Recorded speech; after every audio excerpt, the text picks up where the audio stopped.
Kyle Shanahan just told Tim Kawakami that the 49ers offensive line is just fine.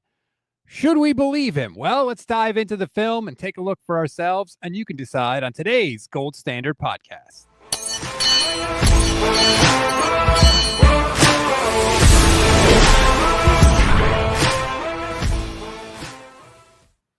What is good, everybody? Welcome to another Gold Standard Podcast on the Gold Standard Podcast Network, part of the Pro Football Insiders. I'm Rob Stats Guerrera, alongside Johnny Dale from Johnny Dale's Football Academy. It is Thursday. Training camp is here, Johnny. Oh, man, it's good to have training camp here. We actually have some real football to talk about. It's not just OTAs. Yes, the guys are still in soft pads right now, but the pads are coming on Monday. It feels like we're back. The book is finally truly closed on last season, the disaster that was last season, and we're going to get some new, fresh football to talk about, which is beautiful. I love it. Yes, and we are going to break down the offensive line on today's show because if you missed it, Kyle Shanahan was just defending them, and he did so in an interview with Tim Kawakami on the TK Show podcast. Tim asked him about the offensive line and the lack of investment in the draft in the offensive line. I thought Kyle had a pretty interesting answer. If you go from 2019 to 2024, we're number one team in the league, yards per play. Number 2 is Baltimore. Number 3 is Tampa. And number 4 is Green Bay and Kansas City tied. And so all 4 of those are established Hall of Fame quarterbacks. And we've done it with 3 different guys in those times. Why have we been able to? Because we have a really good O-line, but we've spent our money and investments on a really good defense, on good skill players. Could we do that stuff if we didn't have a really good O-line? Not at all. Your thoughts? Well, I think he's partially defending their philosophy, but I think he's partially accurate. Some of the philosophy has allowed them to get some elite playmakers with the ball in their hands. Debo at a number of times has shown to be an elite playmaker, not as much last year, but Ayuk has been an elite playmaker. Christian McCaffrey is an elite playmaker. George Kittle is an elite playmaker. And having these guys there, it does allow you to be, first in yards per play.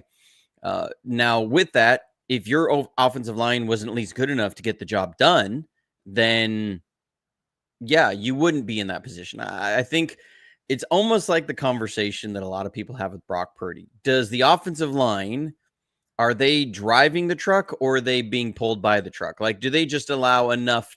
They're not the engine that makes it go, but they're not the parking brake stuck on. They're enough to make it work. But are they like an elite top 10 unit? I don't think so. I think they're probably a middling group. Yes. And with that, I don't think they're as bad as a lot of times we sometimes talk. I see people talk that the 49ers offensive line is like worse than 24th in the league, bottom like 4th of the league. I don't think so. And you wouldn't have the offensive success if they were. I think they're about a 14, 15, kind of in that middle of the league pack group to me. If Spencer Burford doesn't decide to go rogue in the Super Bowl, leading to an incompletion on 3rd down and overtime, I don't know that the rancor about the offensive line would be nearly as high as it is. But of course, he did. They lost the Super Bowl. We all know this. I have been saying all offseason that the 49ers offensive line could be better, but that it's also better than people give it credit for. But one of the things we like to do on this show is examine stuff like that. Maybe I'm wrong. Maybe Kyle Shanahan is wrong. Maybe he's right. But we don't have to speculate. We can go to the film. We have the video evidence, thanks to you, Johnny. So let's dive in and take a look at the 49ers offensive line. And you can look and watch and decide for yourself. And then you don't have to listen to idiots like me. Yeah, so I wanted to start out with this play. I'm going to show it first, and then we'll kind of get into it. This was a play that really made a lot of waves on social media when it happened after the Chiefs game.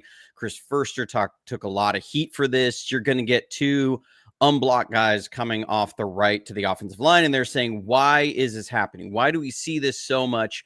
What is Chris Foerster doing that is causing this? So one thing that I wanted to point out, and I tried to point out with a little bit, it didn't gain nearly as much traction as that clip did. But when it happened, so let's go back and look at the Chiefs defense. This is against the Chargers. Because going into that game, I was like, I'm going to scout the Chiefs and figure out what's going on. And no. So when I saw that play happen, I went, I remember what happened and I know why this happened. So first thing we're going to see is the Chiefs are going to walk a guy up. This is Justin Reed opposite of the running back. This is very, very important. That's going to be opposite the running back because what they're trying to do is draw a slide away from the running back so that teams have to split. So it's going to be 3 and 3. That's so what they're trying to manipulate the protection of the offense. Correct. And so they love to do this. They love to bring, you'll see Justin Reed really walking up here at the end. And then you see late, the slot guy comes down. But the Chargers are going to feel good about that. They're going to say, okay, well, we still have 3 against 3.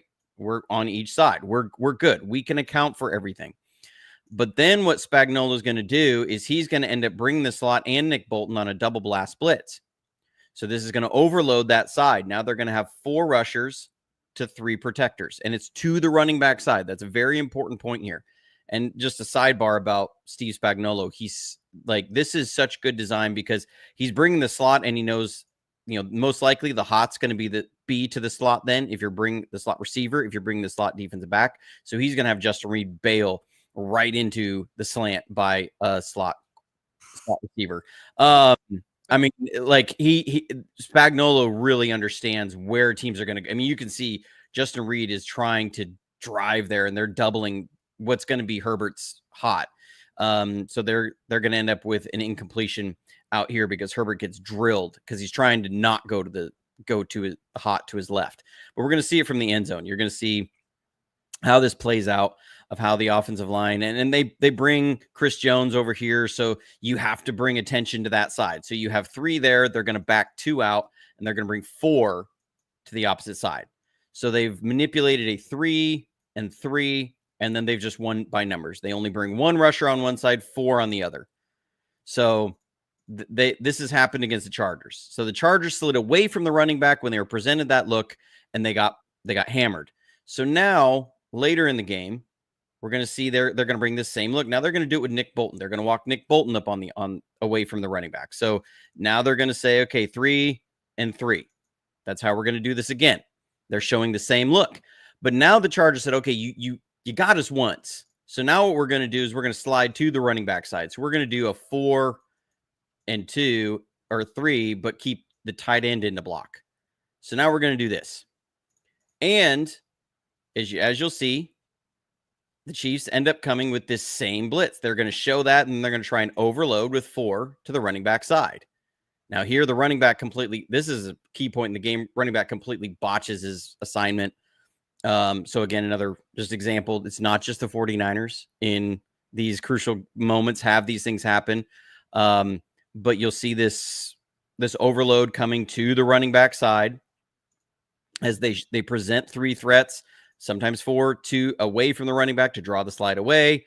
They're going to get this, and you see they picked it up right. They should have a hat on a hat here, and Herbert should be fine. Running back misses his assignment. So this is like bread and butter, 3rd and long Chiefs defense. We're going to see it here again from the Ravens. This is why I say I went and looked and watched all this stuff before the game and was like, okay, I can understand why our scheme was the way it was. We're going to see this again. There's a late shift. They're presenting 3 threats away from the running back. They're going to end up backing these out, and they're going to bring an overload to the running back side again. Here, the Ravens pick this up because what? Uh-oh. We may have lost Johnny. Maybe one of those days. Did I drop for a second? Yeah, you're back.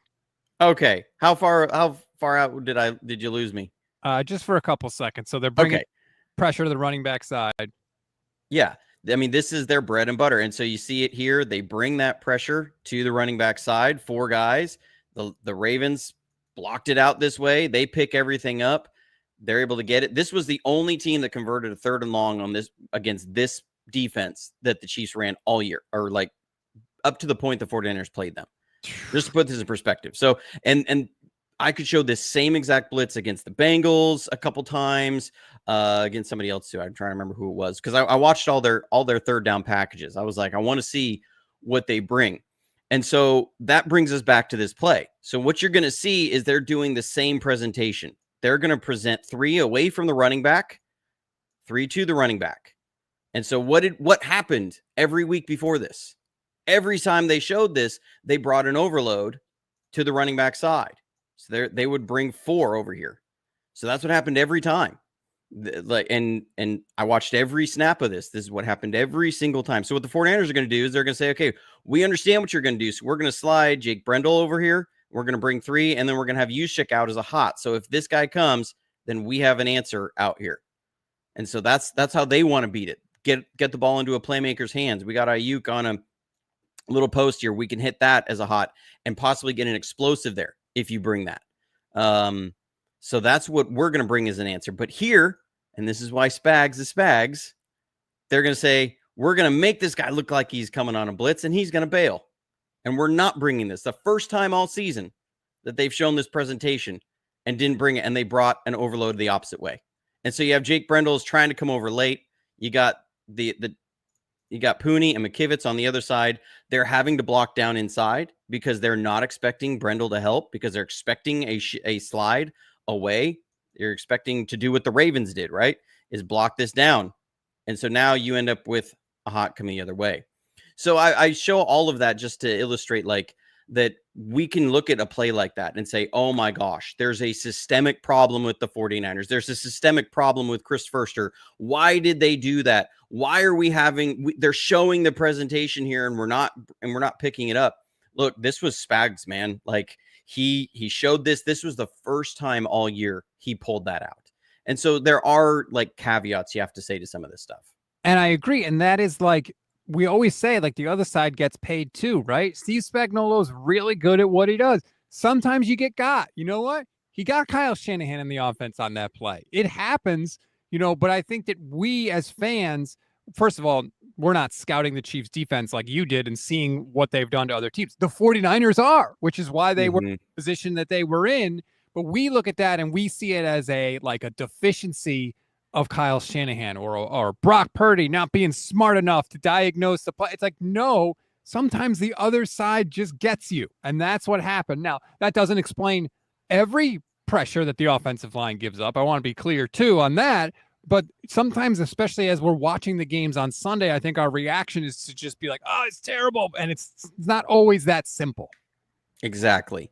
And it's a lot of times easy to say, it's just the offensive line. So here we're going to run a wide zone. And again, this is a great check by Spags.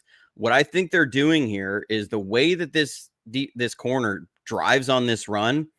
I don't think he ever read it. I think they had a check in here that if we were in 22 personnel, which was 2 backs, 2 tight ends, and we were on this portion, that they were going to bring the corner and roll the safety over the top of Ayuk. I think this was a check. And in this, you know, Ayuk is expecting this guy to come out with him. And so he's going to try and work him out and then block. And this guy's just going to drive inside and he blows up the play. So this is a play that, if not for that, I mean, this should be a home run, like a home run, because you have everything blocked up the way it should be. Let me run it in slow speed because it happens so quick. But we're going to end up bringing this, and I'll just show it. Like the offensive line did everything they want. You got Banks, who's come up here on the linebacker. You got Trent Williams is up on a linebacker. If Ayuk is able to get this corner and they're expecting him out here, that's blocked. And Juszczyk's going to be able to go get the safety. And you're now looking at Jordan Mason just gone. I mean, gone. Like touchdown gone. But it doesn't happen. There's a big, you know, kind of conniption cluster happening up here at the top. And we'll see it from the end zone even better. Like the offensive line did their job. You know, you're getting Brendel's getting a scoop. Banks is getting up to the second level. You're going to get Saubert up to the second level. We got a scoop here by Big Trent. You should have Ayuk on this guy, and you got Juszczyk leading you up on the safety. Man, you got this the way you want. Like this should be gone. But that's happening there. You should be up here with Juszczyk on Justin Reed and just gone. But Ayuk isn't able to get there on the block. That, good call by them on a check, but that's not on the offensive line. We see a play like that and we say the offensive line isn't moving people. Well, there's a lot of pieces that come into moving people in the run game. It's not all on the offensive line. That, again, like, thank you for the education, because sometimes you see a play like that and you're like, oh, run gain 2 yards. It must have been bad work by the offensive line. And I'm sure this is why offensive linemen get so frustrated with people like me on Twitter who say this offensive line is terrible. They don't know what they're doing. They can't, block for anybody. Where Kyle's always getting figured out. And it's like, damn, man, that's got to be frustrating because you don't know exactly what is going on. Exactly. And I mean, they look, it's a results oriented thing. So when the results are good on a run play, we credit the offensive line. The running backs, when they're not, it's away. So then, you see Spags is on top of some of the bread and butter stuff. So what you're going to do is you're going to say, okay, we're going to bring counter to the counter to the counter. So we run this wide zone all the time. So if teams start over pursuing this, then you run the split zone. So that's where you're going to bring a guy back across and you're going to run this on the opposite side. You're going to make it look like your wide zone and run it back across. So teams, as a counter to that, start bringing the safety down. Okay, now you start bringing the safety down on the opposite side. So we're going to run play action. We're going to run Brandon Ayuk, what's called a drift route. So he can catch this and go if that safety's coming down. So then they start bringing this safety down and they have this corner start driving on anything inside. So you see the cat and mouse game here, the chess match. So what you do now is you're going to bring this, make it look like your split zone, run a play action pass. And you're going to have Ayuk runs called a drift away. So he's going to start this drift route and then he's going to break outside. So this is the counter to the counter to the counter. And this play, again, biggest game of the year, I think, for all of us at this point, should be a touchdown. But your dang tight end number 2. Okay, let's look at Brandon Ayuk down here just as an example. You got a safety facing the opposite way. You got Ayuk has turned his guy around. He catches this ball. He is gone. This should remind everybody of the NFC Championship game 2023. Very similar play. Take a breath on this because it's so frustrating. So because I get like physically frustrated when I see this because you go, that should have been a touchdown. And the season is completely different. Brandon Ayuk probably doesn't have his knee blown out if that plays different. Okay, well, you're going to bring Aaron Banks and Saubert across to block out here. Saubert, there's a reason he is no longer a 49er. Watch this. He's going to trip Aaron Banks trying to run over there to kick out the end. Oh, yeah, that's right. I remember. You can't make it up. I mean, you see this corner is just burnt. And Brock wants to go over there, but you can see him. He tried to look, but he's trying to run for his life because his tight end number 2 tripped Aaron Banks trying to get over there. You can't make that stuff up. But again, people will see that it's a sack. It's a missed explosive to a wide receiver. That's the offensive line's fault. There's a reason Eric Saubert isn't on the team anymore. But that's just what happens, right? And that is Aaron Banks probably hates that play. Although he's still got, what is it, 18 million a year, whatever it was. 19.25 million. Jeez and rice. But yeah, that has got to be maddening. It was maddening for us as fans too. I mean, like you mentioned, does the narrative on Ayuk flip and all that stuff. But that is a classic play where we're like, oh, the 49ers offensive line, blah, blah, blah. It's like, well, sometimes weird stuff happens out on the field. A guy gets stepped on, a guy trips, a guy falls down. That's not on the coaches. It's just a thing that happens, but we want to blame somebody. We want to know whose fault it is, and we want to know immediately, damn it. So it's the offensive line.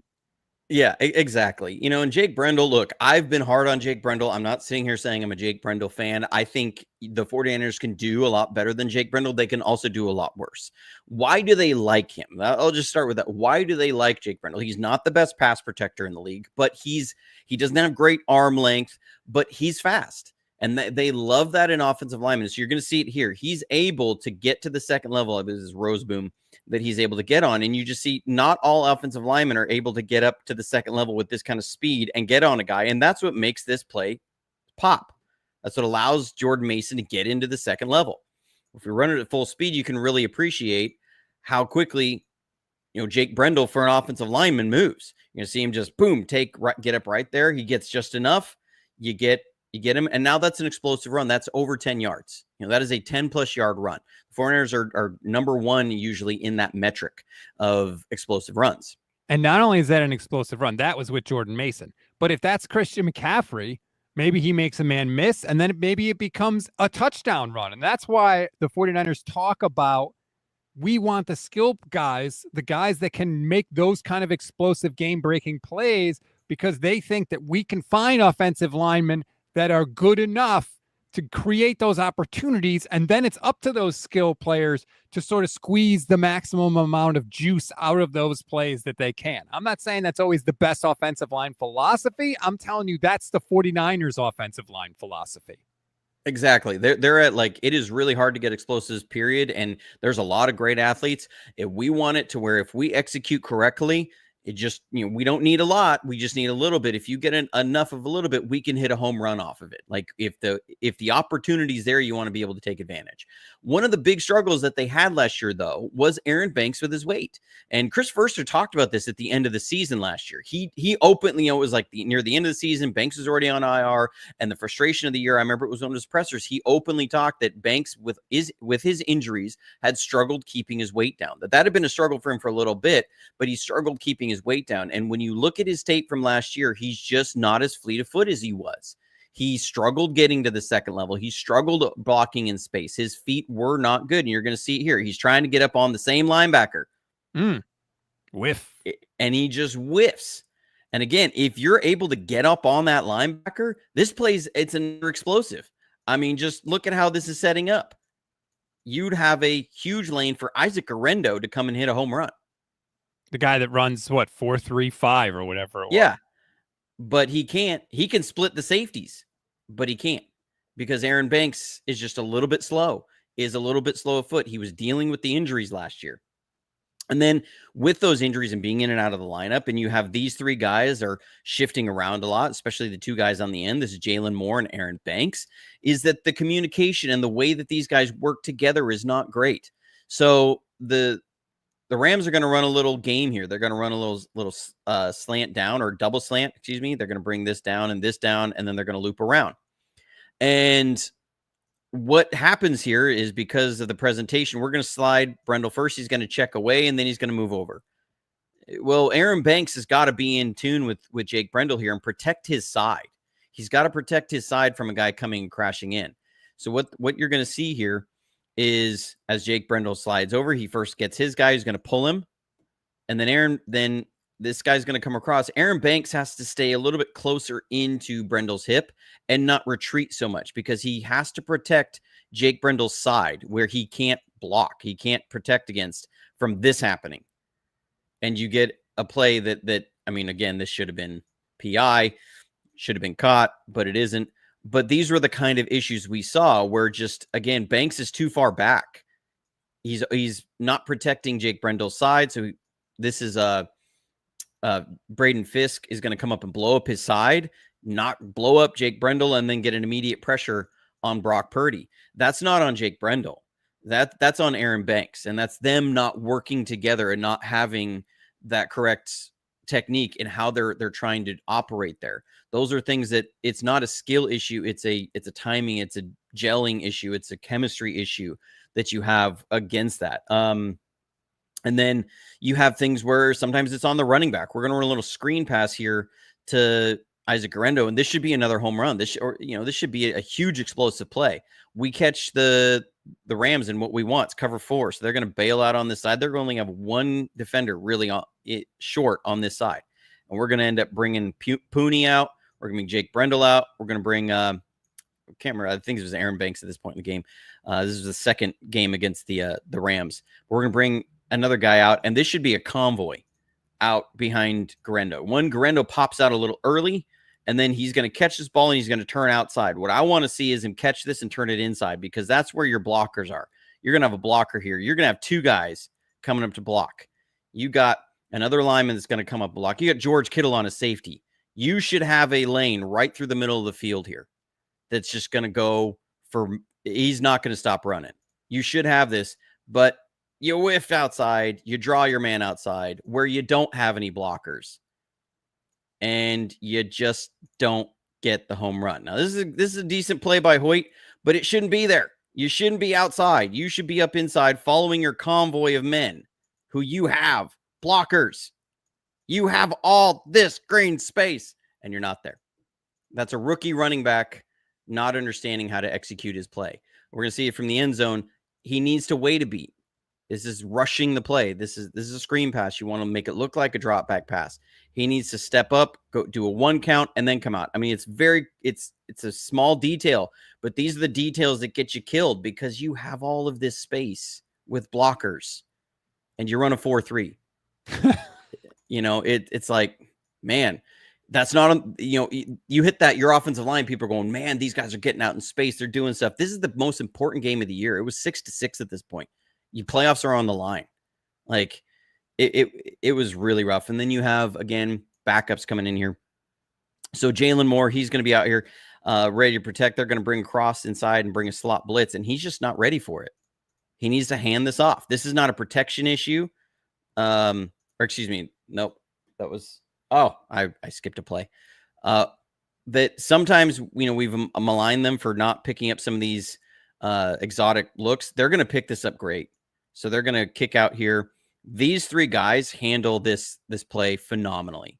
So what the Rams are going to do, the interior offensive line, guard, center, guard, they handle this phenomenally. We don't see these plays where this happens. We see the ones where it's bad. They're going to come with a double blast over here. So they're going to bring 2 across because they're trying to draw a slide away, and they're going to run a little stunt out here.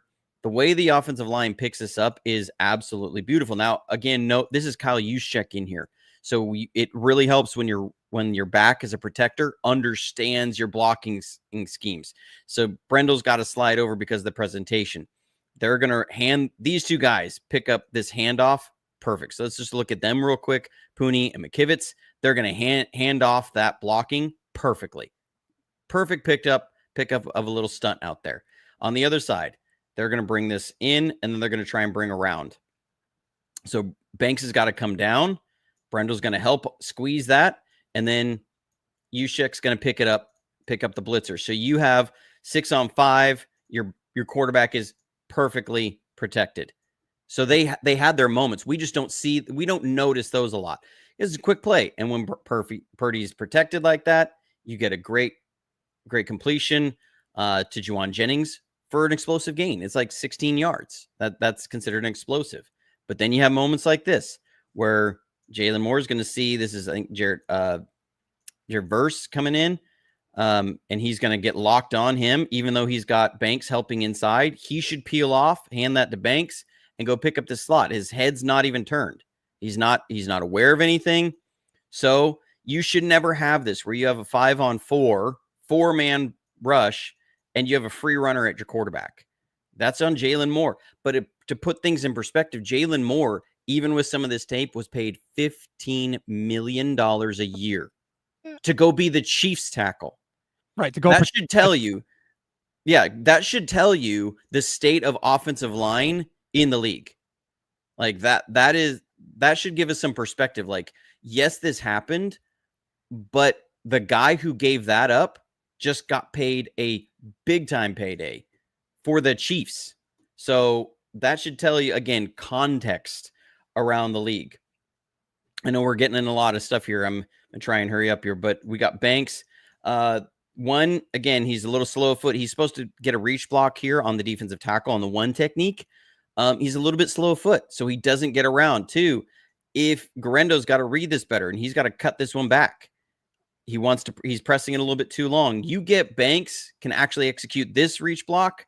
Again, a little slow of foot at this point in the season. He's coming off an injury, and Guarendo reads this correctly. This should be another explosive run. But just another point where it only takes 1 or 2 wrong pieces, because you're setting this thing up. If we can keep him secured over here for just another couple steps, you're going to get this pursue, this pursue, this pursue. And now you got a linebacker or tight end up here, or I think it's Ricky Pearsall, that you're going to get up on the linebacker, and you're going to have Guarendo coming right through here with blockers. And again, home run hitter. You're talking the season's different. I mean, it's there. Like you see these things and you go, oh my gosh, we were there. Because if he can press it, this safety's gotta press. And then you break through here and you're gone. I mean, how many times have we seen Christian McCaffrey do this? The plays were there. You were just a step or two off from the end zone. We're going to see it a little bit better of where this happens. And it's just, again, Banks being a little bit slow foot. We used to see him get these kind of reach blocks, but he was struggling with his weight. He's not able to move laterally like he was. He was having the lower leg issues, so he can't get there, and Guerrero has to keep pressing it, and it's pushed to the side, and now it's a 1 yard gain or a 1 yard loss. But Aaron Banks just went and made $19.25 million.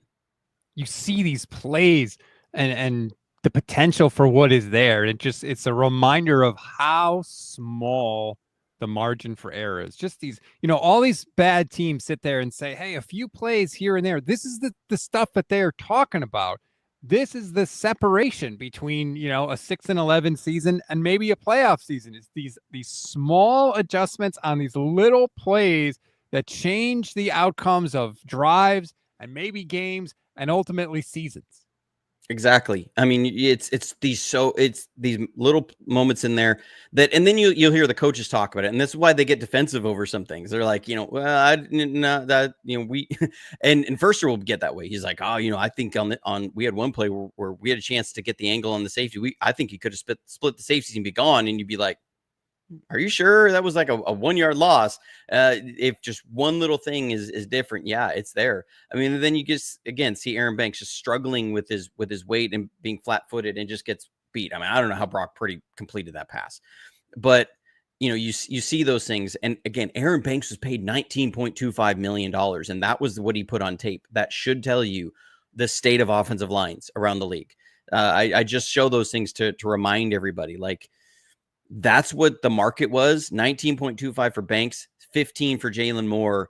When you put this in the context of the league, the 49ers offensive line is not nearly as bad as you think. And then again, other things are just when you have guys, there's a reason we went out and got Luke Farrell at over $5 million a year for a tight end number 2. You're going to bring Eric Saubert here and Braden Willis. They're running a play that the 49ers run all the time. It's our wide zone, but we bring this tight end in motion and we try and blast this edge way out here. This is one of the softest blocking efforts I've seen from 2 tight ends. I'm not joking.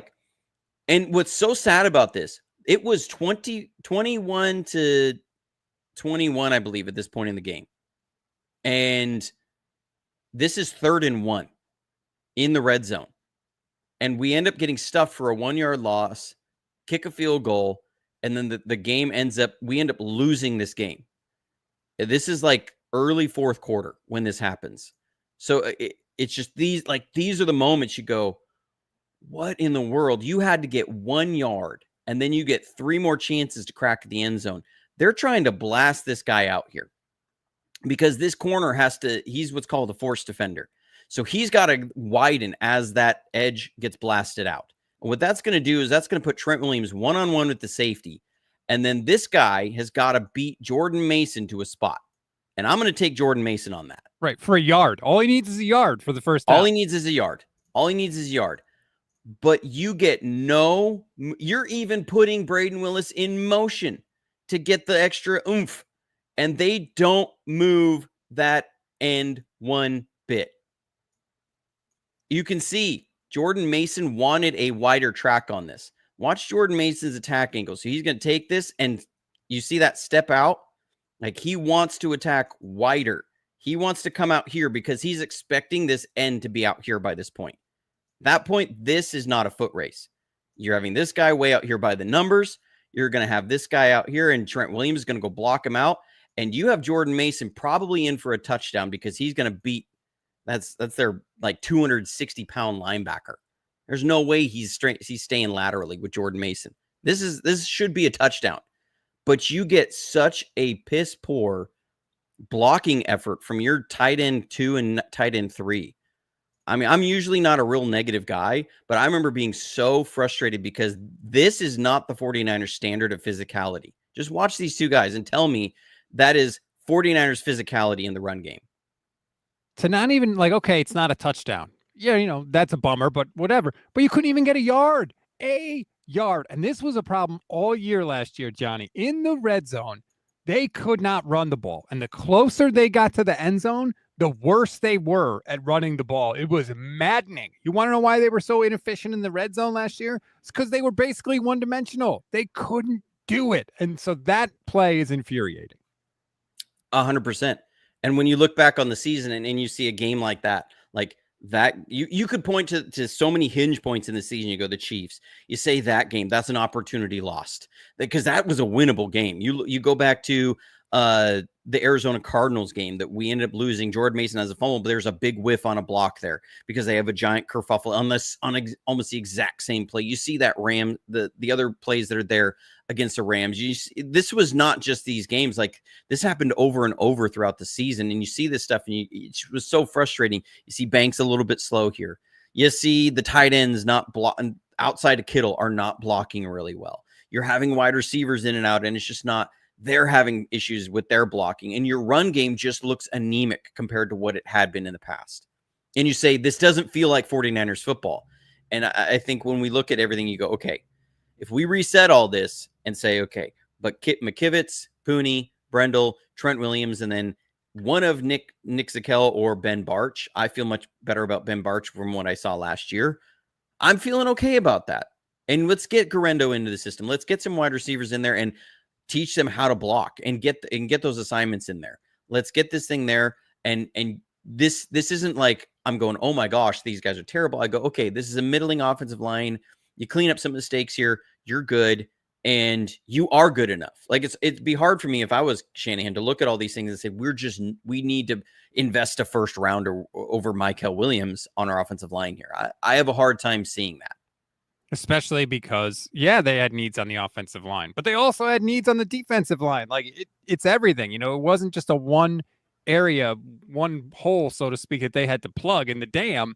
It was a lot of different things. And you have to weigh all that, obviously, and you have to say, well, is the offensive lineman that we could get as talented as the defensive lineman we could get? And I think they think that Mykel Williams is really, really good. And so that it all goes into the stew. I always say, every roster decision, it's like a Rubik's Cube. One decision affects another decision. And we see that come into play over and over and over again, including, Johnny, today, because I just saw the news that the 49ers have signed another wide receiver. Come on down, Quintez Cephas. You are a San Francisco 49er. Jacob Cowan got hurt yesterday. And Israel Abanikanda, thanks for everything. We'll see you later. He's out. So the Niners have another wide receiver that they don't even really want, but guys keep getting hurt and they need bodies. Oh, man, that's frustrating. What I can't understand is, and look, maybe I'm too close to the mosaic to really see the whole picture here, but it just seems like the 49ers have an unusually high rate of hamstring pulls among their skill position players. I'm just like, and just soft tissue injuries in general with these guys. Something seems off, and maybe I'm wrong on my thoughts here, but I just feel like something about the way they're going about business in the building with diagnosing some of these soft tissue injuries and treating these soft injuries and managing it and managing them beforehand, something's off. Because I just feel like this happens every single year, like clockwork, that a wide receiver is going to pull a hammy and be gone for all of training camp within the first week. I mean, these guys are obviously training outside and they're not pulling a hammy. And then they get into one practice or two practices and suddenly pull a hammy. Like, what is going on? I don't understand. I've been kind of a little harsh on the strength and conditioning staff there, of saying something needs to change in that area, because like Ricky Pearsall was supposed to be just, held up for precaution at the end of OTAs. And then he's on the pup now, supposed to come off really soon, but he should have been off 3 weeks ago or should have been available 3 weeks ago. And they said, well, it was a really bad hamstring.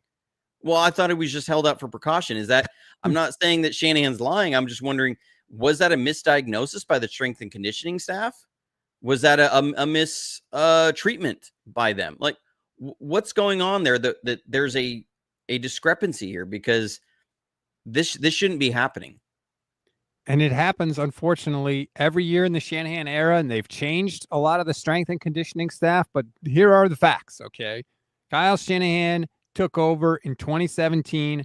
They have been top 10 most injured in every year except one since Kyle Shanahan took over. And the one year they weren't in the top 10 most injured was 2023, and they went to the Super Bowl. So this is not just any one training staff. It's not just any one player.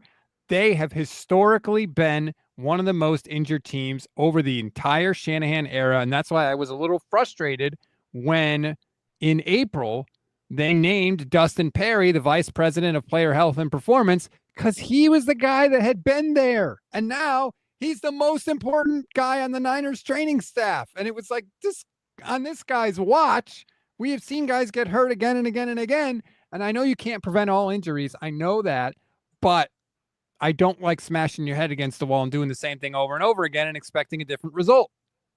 100%. I mean, and it's not even just the Shanahan era. It goes back to the Chip Kelly era and the Harbaugh era before that. Yes. The only year that Harbaugh's Niners were, I think, top 5 in against injury was the year they went to the Super Bowl. I mean, you look at this and that's what's got to be beyond maddening for us as fans, is you say the 2 years that we haven't been even just in the top 10 of injuries, we've been in the Super Bowl. Average injury luck, right? Right, like just average injury point, and so you're right. It's after a while you start feeling like something is wrong with the way that they've been approaching things somewhere. I don't know what the solution is. I'm not an expert in that, but it's just when you see a certain aggregate of data over a long enough period of time, it points in the wrong direction.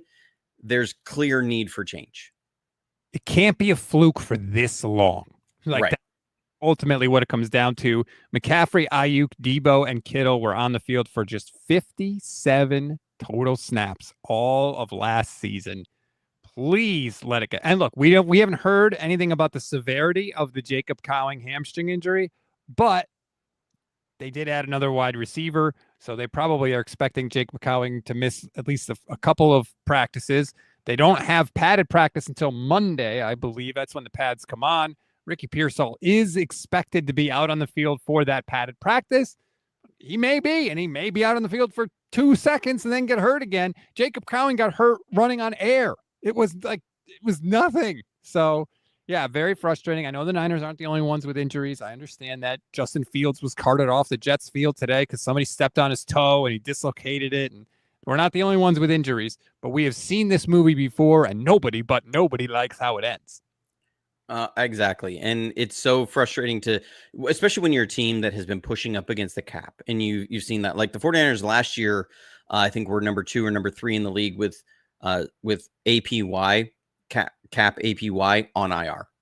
The only teams that beat them was the Cowboys and the Browns. And the Browns mainly because of Deshaun Watson's like $78 million of cap casualty against the cap when he tore his Achilles.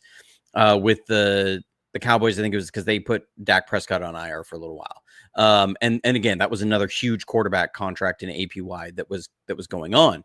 So that was a skew. When you looked at the 49ers and outside of the quarterback position, they were the highest cap numbers on IR. And so when you have that much invested and you have a limit of how much you can spend on players, and having so much of that on IR, it does make it tough. And it's not to say that injuries are an excuse, but but when you also see that when they're healthy, they're one of the top 2 teams in the league, it's very, very frustrating when you see it and you want so bad to see that Super Bowl again.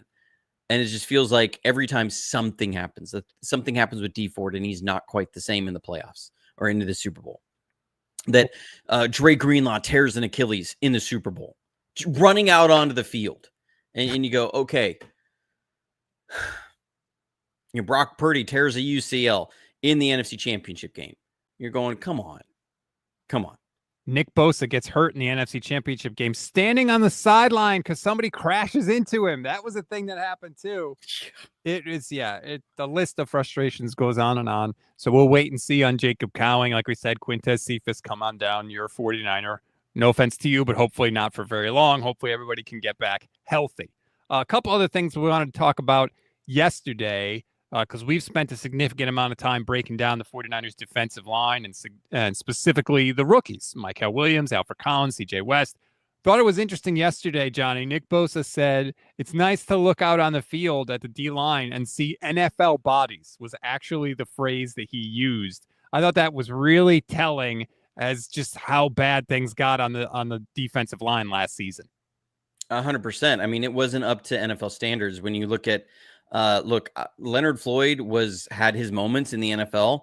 He is not a full-time defensive end starter. He should have been a situational pass rusher at best, and they did not have the bodies on the defensive line to stand up against double teams, to stand up against things that they were just getting blown around all game long. And it led to, Fred Warner having to try and run around blocks a lot of times on a broken ankle and missing tackles. And then people saying, why are we missing tackles? At least Jair Brown missing tackles leads to all sorts of things that go wrong for your defense. So having a Mykal Williams out there who, when you see him standing next to Nick Bosa, who is a massive man himself, and Mykal Williams makes Nick Bosa look a little bit smaller, you go, okay, there's something here with this kid. Like this is an NFL kid. Like he's a man. And then you see Alfred Collins come in, who's even bigger and even more a dominant physical presence. You go, okay, this is not the same defensive line as last year. You're not having Malik Collins out there trying to run around every block because he can't anchor against a double team. These are going to be guys that are going to stand their ground and say not one more yard and hold everything up. So yeah, I think he's excited. I can't pull it up right now, unfortunately, because my browser is being a real pain. But I have the picture of Mykal Williams standing next to Nick Bosa, and he does make Nick Bosa look at least human. I don't want to say small, but Nick Bosa usually looks like a friggin' superhero out there. And Mykal Williams standing next to him, and you're like, whoa. And Alfred Collins is, he's listed at 6'5" on the Niners website. I've seen him listed as tall as 6'7". So not small, let's say. When you see him out there on the field next to the other NFL bodies, that is not small. So yeah, it is nice to see, have a little beef out there, have NFL bodies, and I think it will make a difference. And the other thing that Bosa said yesterday was he was asked about the return of Robert Saleh, and he said his commanding presence in the meeting rooms is something that we needed. 100%. Like, oh, okay, that's what we're going with. All right. Yeah, and Shanahan with Tim K, that he was kind of being, I don't know if polite in how he was kind of discussing Nick Sorensen, but there you see those two guys stand next to each other. I mean, Nick Bosa does not look like the big man in that picture, and he's a big man. Right. Little guy next to Mykal Williams. Yeah. I mean, you'd think that was Alfred Collins, but that's Mykal Williams standing there. They added some stoutness to that defensive line. But I think it's 100% and a command of the meeting room and the room that also says, I know what I need to install when I need to install it. It just felt like last year they were behind the sticks on everything scheme wise. And they needed a steady hand there who had been through it, who understood how to make things clear to the players. This is what we must get done today. This is not an option. We are going to get these things done. You will learn these things by this point and understands how to communicate it. Sometimes, and I'm bad at this. Why one reason I'm not an NFL coach, but you've got to communicate really complex ideas in a way that everybody in the room can understand it. And everybody in the room can digest it and know what their assignments are. And that just seemed like it wasn't quite the case last year. You need a steady hand at the wheel that is going to guide this 49ers defense that has a lot of young guys in the right direction. And with Saleh, you now have a long history of that. And Shanahan talked about that with Tim K, that like 17 and 18, it wasn't the case with Saleh. But they had room to grow in that because they weren't expected to be a good team. Nick Sorensen may have grown into that over time, but where the team's at, you don't have 3 years to do that. Last year was a down year, but this next year you still got to perform, and it's got to be there. And there may be a lot of potential there for Nick Sorensen, but it's not going to be. He doesn't have the room to grow into that at the 49ers, and so that's what we like about Robert Saleh. And Kyle said, when he was a coordinator, his thing was, I don't ever want the head coach to have to worry or check in on us or anything. I'm not doing my job if the head coach has to check in and see what we're doing and fix things up. That was his philosophy as a coordinator, and it's his philosophy as a head coach. He wants Robert Saleh, and he has said this, he said it to Tim basically, to have full control, to not even have to worry about the defense at all. And he admitted he's had to worry about the defense the last 2 years. And so the combination of, number one, a way better defensive coordinator, the combination of better players on the field, and the combination of Kyle not having to spend any time on defense and therefore being able to spend all of his time or most of his time on offense, all of that is a real concrete reason why the 49ers could be a lot better this year. Doesn't guarantee anything, but when people ask me why I think the Niners are going to be better this year, it's not just the schedule they play, although that's a big part of it. It's stuff like this. This stuff is real. It's not just me looking through rose-colored glasses.